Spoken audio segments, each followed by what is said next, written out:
Good evening. Here's your question for tonight. How much faith do you need to be healed of a sickness? How much faith do you need to be healed? I mean, we have all these scriptures in the New Testament where Jesus says things like, your faith has healed you, your faith has made you whole.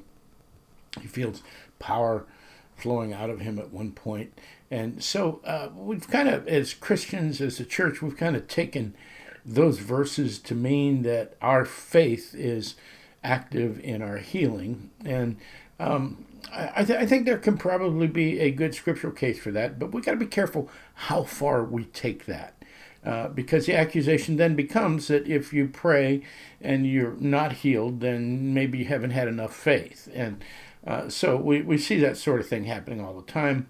And, we've talked about this before in other devotions. And, that kind of puts Paul in an awkward position because he had some infliction, some malady that he was suffering from, and he prayed to have it removed, and it wasn't removed. And so then we have to ask ourselves, did Paul not have enough faith? Did he not say the right prayer? Whatever. So I want to answer that question for you. How much faith do you need to be healed? So I've got myself some cream Earl Grey here, a little earlier in the afternoon, so I'm comfortable having something with a little bit of caffeine in it. Get yourself something. Let's get comfortable. And when you have the opportunity, I'd like you to turn to the Gospel of John. The Gospel of John, chapter 4. Actually, chapter 5.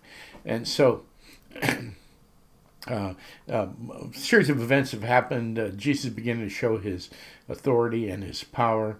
And here in chapter 5, it says, after this, there was a feast of the Jews, and Jesus went up to Jerusalem.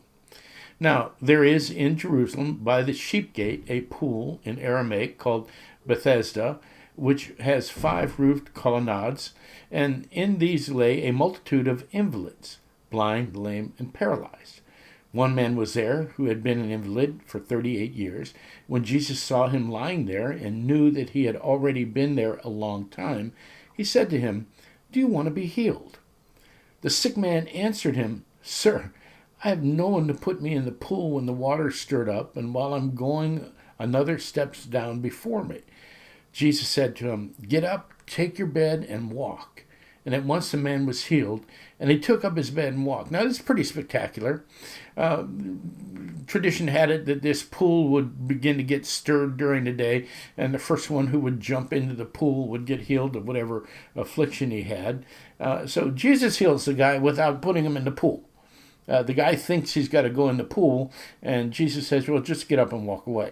And the guy does. And so what happens next is really interesting and pertinent to our discussion this evening. Verse 8, verse 9, B, second half of verse 9. Now that day was a Sabbath, so the Jews said to the man who had been healed, "It is a Sabbath, and it's not lawful for you to take up your bed." But he answered them, "The man who healed me, that man said to me, 'Take up your bed and walk.'" Now watch this, verse 12. They asked him, "Who is the man who said to you, 'Take up your bed and walk'?" And verse 13, now the man who had been healed did not know who it was, for Jesus had withdrawn, as there was a crowd in the place. A little bit later on, Jesus confronts him in the temple. But you need to understand what just happened here. The man had no faith. He didn't even know who Jesus Christ was. So it's not the man's faith that healed him. As a matter of fact, he thought he had to be put in the water to be healed.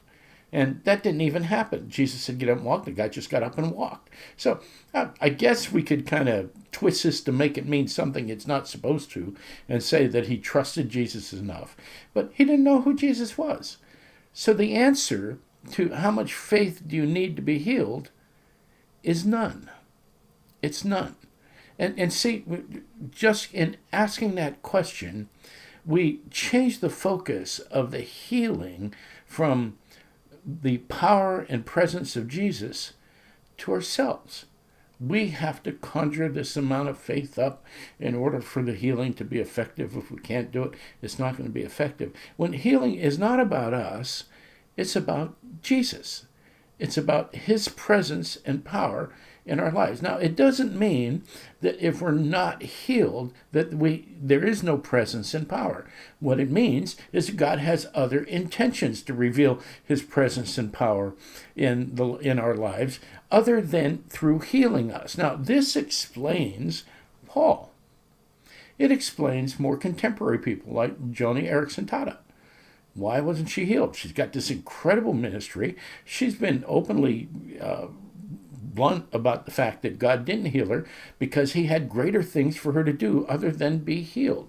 Now, that can be hard to take when we're suffering from something, but we need to understand that when God doesn't answer that prayer for healing, it's not about us. It's not about some weakness, some deficiency we have. It's about God having another plan. Healing is about God. It's not about us. So don't let anybody accuse you of anything different. Hey, I love you. I miss you. I'll talk to you this Sunday.